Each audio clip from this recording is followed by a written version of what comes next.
ఎన్ని జన్మలెత్తినా తల్లి రుణం తీర్చలేనిది. కొడుకులు, బిడ్డలు తల్లికి ఎంత సేవ చేసినా, ఎంత మంచిగా చూసుకున్నా తల్లి వంచిన ప్రేమను పంచలేరు. ఆ ముచ్చట కొంతమందికి ఎంత ఏజొచ్చినా అర్థం కాదు. కానీ ఒక చిన్న పిల్లగాడు చూడుండ్రి తల్లి కోసం ఎంత తనలాడుతున్నాడో చూస్తుంటే కళ్ళకే నీళ్ళొస్తున్నాయి.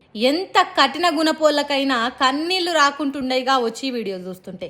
ఎర్రటెండల కన్న తల్లి సొమ్మసిల్లి పడిపోతే ఈ పసిబాలుని గుండె ఎంత దండ్లాడిందో కదా. అమ్మా అమ్మా అని దిక్కులన్నీ దద్దరిల్లేటట్టు ఏడ్చేంత దుఃఖమున్నా దాన్ని కడుపుల్ని ఆపుకొని తన తల్లి పానాలు కాపాడటానికి ఏ తిరగదనలాడిండో చూడుండ్రి. కాళ్ళకు చెప్పులు లేవు, నిప్పులల్లో నడిచినట్టు సురసురమని గాలుతున్న రోడ్డు మీది నుంచి భగభగమండే సూర్యుడు. అంత తిప్పల పడుకుంటూ కూడా తల్లి కోసం బాటిల నీళ్ళు తెచ్చి వడదెబ్బకు కింద పడిపోయిన తల్లి ముఖంగా అడుగుతున్నాడు. పాపం ఏం తెలవని పసిగుండే తనది, ఎందుకిట్లయిందో తెలవని మనసు తనది. సాటి మనిషి రోడ్డు మీద పడిపోతే ఎవ్వరు కూడా వచ్చి ఎందుకు ఆదుకుంటలేరో తెలవని లేత గుండె తనది. అందుకే ఇట్లా రోడ్డు మీద పడిపోతే ఎవ్వరు రారు కావచ్చు అనుకున్నాడో ఏమో తల్లి కండ్లు తెరిచి నీళ్లు పోస్తున్నాడు. అదేదో అంతఃపురం సినిమాల సౌందర్య కొడుకు దోసిట్ల నీళ్లు తీసుకొచ్చి తల్లిని లేపినట్టు తన పేగుదెంచి జన్మనిచ్చిన తల్లిని బతికించుకున్నాడు ఈ బుడ్డోడు. రోడ్డు మీద ఇంత జరుగుతున్నా చుట్టుపక్కల ఎవ్వరు కూడా సాయం చేద్దామని ముందుకొస్తలేరు.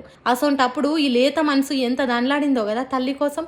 ఏలు పట్టుకొని తల్లి ఎంట నడిచే ఈడులా ఇట్లా చేసింది చూస్తుంటే కళ్ళల్లో నీళ్ళు తిరుగుతున్నాయి కదా. ఈ వీడియోని తీసింది ఎవరో మంచి పని చేసిండు కానీ ఆ వీడియో తీసే బదులు ఆ పిల్లగానికి తన తల్లికి సాయం చేస్తే ఇంకింత మంచిగా ఉండేది. సాటి మనిషి ఆపదలు ఉన్నాడంటే ఆదుకునే జనాలు ఇంకా ఉన్నారు లోకం మీద అనే భరోసా కలిగేది కావచ్చు.